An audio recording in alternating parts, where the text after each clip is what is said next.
Oke, dalam dunia data, pasti sering banget kan kita dengar dua kata ini, autentikasi dan otorisasi. Keduanya itu pilar utama keamanan. Tapi, apa sih bedanya? Dan kenapa dua-duanya penting banget? Yuk, kita bedah bareng-bareng. Semuanya itu berawal dari satu pertanyaan mendasar ini. Kalau kita punya data yang super berharga, entah itu data keuangan, nilai mahasiswa, atau data pribadi, siapa sih yang benar-benar punya hak buat ngeliat atau ngubah data itu? Inilah inti dari semua sistem kontrol akses di dunia digital. Nah, untuk menjawab tantangan tadi, ada sebuah kerangka kerja besar yang namanya Identity and Access Management atau biasa disingkat IAM. Coba bayangin deh, IAM ini kayak sistem satpam super canggih. Tujuannya kelihatannya simpel, mastiin orang yang benar dapat akses yang pas, ke data yang benar, dan di waktu yang tepat pula. Oke, ini dia peta perjalanan kita. Kita mulai dari fondasi keamanannya, terus kita bedah perbedaan krusial antara autentikasi dan otorisasi. Habis itu kita lihat metode-metode verifikasi yang modern, model-model kontrol akses yang ada, gimana cara nerapinnya langsung di SQL Server, dan terakhir, kita simpulkan kenapa keduanya ini harus jalan bareng. Yuk, kita mulai dari fondasinya dulu. Sistem kontrol akses yang aman itu bisa diibaratkan kayak bangunan yang kokoh. Dia nggak bisa berdiri cuma pakai satu tiang, tapi butuh dua pilar utama yang bakal jadi fokus kita. Nah, sekarang kita masuk ke inti perbedaannya. Walaupun sering disebut barengan, autentikasi sama otorisasi ini punya tugas yang beda banget. Mari kita lihat lebih dekat. Biar gampang, bayangin gini deh. Autentikasi itu tugasnya kayak satpam di gerbang depan. Kerjanya cuma satu, ngecek dan mastiin kamu itu beneran orang yang kamu akuin. Pertanyaannya simple, siapa kamu? Begitu kamu berhasil masuk, nah giliran otorisasi yang kerja. Dia ini kayak penjaga di dalam, yang nentuin, oke, kamu udah di dalam nih, sekarang kamu boleh ngapain aja di sini. Nah, analogi ini pas banget. Coba bayangin kamu mau nonton konser. Autentikasi itu proses waktu petugas ngecek KTP dan tiket kamu buat mastiin namanya sama. Itu proses buktiin identitas. Nah, otorisasi itu adalah jenis tiket yang kamu punya. Apakah tiket VIP yang ngebolehin kamu masuk ke backstage? Atau tiket reguler yang cuma bisa di area penonton? Dua-duanya sama-sama penting kan? Seiring berjalannya waktu, ancaman cyber itu makin pintar, makin canggih. Makanya, cara kita melakukan autentikasi juga harus berevolusi. Hari gini, ngandelin kata sandi doang itu udah bahaya banget. Setidaknya ada 3 kategori utama metode autentikasi modern. Pertama, yang paling populer, Multi-Factor Authentication atau MFA yang nambahin lapisan keamanan. Kedua, biometrik yang pakai keunikan fisik kita, kayak sidik jari atau wajah. Dan ketiga, ada sertifikat kunci publik. Ini yang bikin koneksi HTTPS di browser kita aman dengan verifikasi kriptografi. Terus, gimana sih cara kerja si MFA ini? Prosesnya itu berlapis dan cerdas banget. Pertama, kamu masukin sesuatu yang kamu tahu, yaitu password kamu.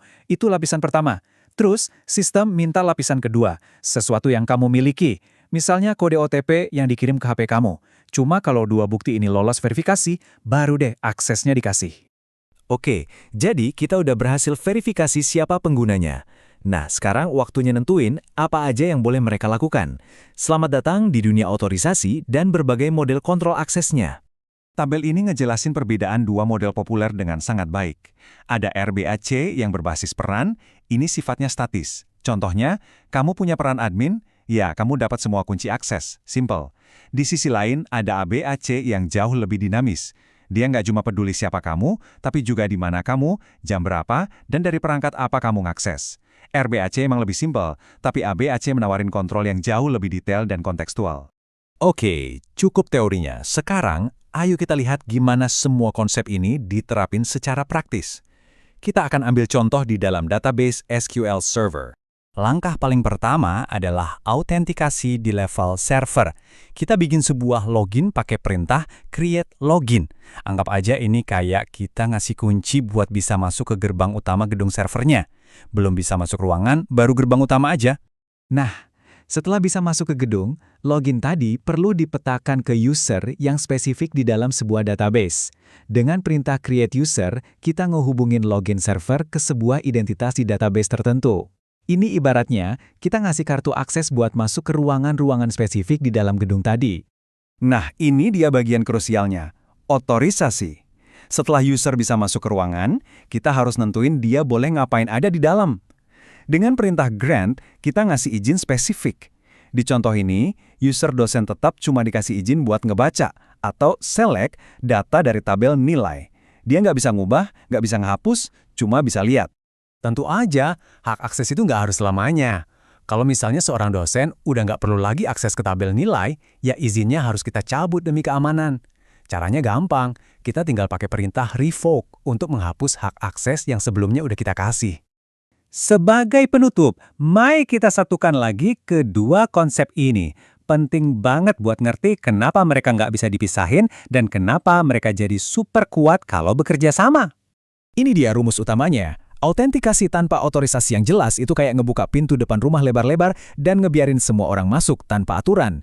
Kacau kan? Sebaliknya, otorisasi tanpa autentikasi yang kuat juga nggak ada gunanya, karena kita nggak tahu siapa sebenarnya yang lagi kita kasih izin. Keamanan yang sejati itu baru muncul dari sinergi keduanya. Jadi, yuk kita rangkum poin-poin pentingnya. Pertama, autentikasi itu soal siapa kamu. Kedua, otorisasi itu soal kamu boleh ngapain aja. Ketiga, metode modern kayak MFA itu ngasih kita lapisan keamanan ekstra yang penting banget. Keempat, ada model kayak RBC dan ABC untuk ngatur aturannya. Dan yang paling penting, keduanya mutlak dibutuhkan untuk melindungi data kita dari berbagai ancaman. Sebagai penutup, coba deh pikirin sejenak. Mulai dari aplikasi media sosial, mobile banking, sampai sistem email kantor yang kamu pakai setiap hari, pernah sadar nggak gimana kedua pilar ini, autentikasi dan otorisasi, kerja tanpa henti di belakang layar buat ngejaga dunia digital kamu tetap aman?